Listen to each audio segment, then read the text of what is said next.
যা গল্প বলেছিলাম মিলে গেল তো? এক্স্যাক্টলি একদম। যদি টেক্কার টিজারটা দেখে থাকেন তাহলে দেখবেন আমি যা গল্প বলেছিলাম সেম। সে একজন দেব হচ্ছে একজন জমাদার, তো সে যেহেতু তার কাজ চলে গেছে সেই জন্য সে স্কুল থেকে একটি মেয়েকে কিডন্যাপ করে এবং কিডন্যাপ করার পর একটি অফিসে ঢুকে যায়। এবার সেই মেয়েটিকে কেউ উদ্ধার করা হচ্ছে এবং তার কিডন্যাপ করার পিছনে কি ব্যাক স্টোরি সেইটাই কিন্তু এই সিনেমার গল্প হতে চলেছে।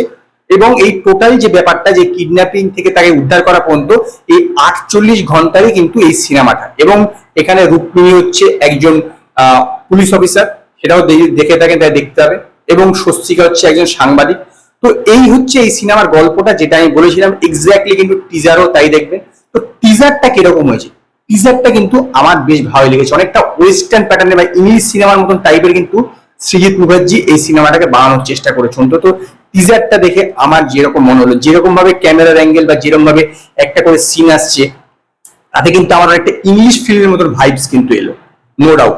আর একটা কথা, আপনাকে আপনার বয়ফ্রেন্ডকে কেউ যদি মাল বলে আপনার কিন্তু রাগ হবে। এক্স্যাক্টলি কিন্তু রুক্মিণী কিন্তু এরকমই বলছে, যেই বলছে ও একটা তার কাটা মাল, তখনই কিন্তু মালটা বলা মারতে কিন্তু রাগ হচ্ছে। স্বাভাবিক ব্যাপার, এটা তো হবেই।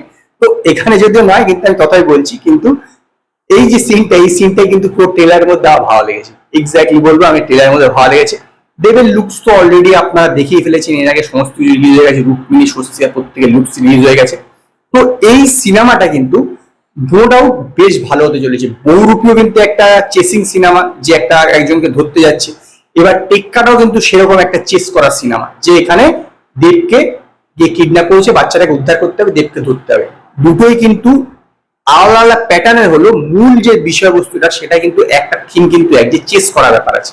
এখন দেখা যাক যে এই দুটো সিনেমার মধ্যে কে সবচেয়ে ভালো করে। শাস্ত্রীর এখনো টিজার আসেনি, তো শাস্ত্রীর টিজারটা আসলে বোঝা যাবে যে তিনটে সিনেমার মধ্যে কে এগিয়ে থাকবে। যদি বহুরূপীর থেকে আমার এইটার কথা বলে থাকেন, তাহলে আমি বলবো যে বহুরূপীটা আমার টিজারটা আমার এর চেয়ে একটু কিছুটা ভালো লেগেছে। কারণ কি বলুন তো, ওটাতে না একটা র ব্যাপার ছিল।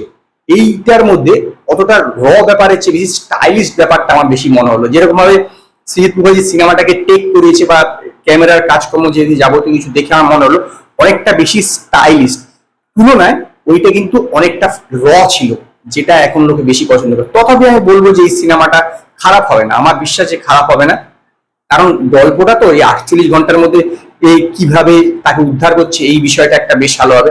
তবে এই যে এখানে কিন্তু একবার দেবের ব্যাক স্টোরিটা দেখানো হয়, এবার সেইটার উপরে নির্ভর করছে যে অনেক সময় কি অনেক সিনেমাতে না ব্যাক স্টোরিতে যখনই যায় তখনই ডাউন হয়ে যায়। কারণ এই যে রুদ্ধশ্বাস একটা ব্যাপার থাকে, একজনকে ধরতে কিডন্যাপ করা হয়েছে তাকে কিভাবে ছাড়িয়ে নিয়ে আসছে, সেই উদ্দেশ্যের ব্যাপারটা যখনই কিডন্যাপারের ব্যাক স্টোরিতে চলে যায় তখনই কিন্তু বিষয়টা কেচিয়ে যায়। তো দেখা যাক এখন কিরকম হয়। তো ওভারঅল টিজারটা আমার ওকে লেগেছে, বিশাল বিশাল ভালো নয় এরকম বলবো। খাদানের চেয়ে কিন্তু এটা অতটা ভালো হয়নি, অন্তত ঠিকঠাক আছে। এবং সেই কারণে আমি টেক্কার টিজারটাকে 5-এর মধ্যে 3টে স্টার দেবো। যদি আপনারা টেক্কার টিজারটা দেখে থাকেন তো আপনারা আমার কমেন্টে জানাবেন আপনার এই টিজারটা কিরকম লেগেছে। যদি আপনাদের এই ভিডিওটি পছন্দ হয় ভিডিওটিকে লাইক করুন, কমেন্ট করুন, শেয়ার করুন। আর নতুন নতুন আপডেটের জন্য আমার চ্যানেলকে সাবস্ক্রাইব করুন।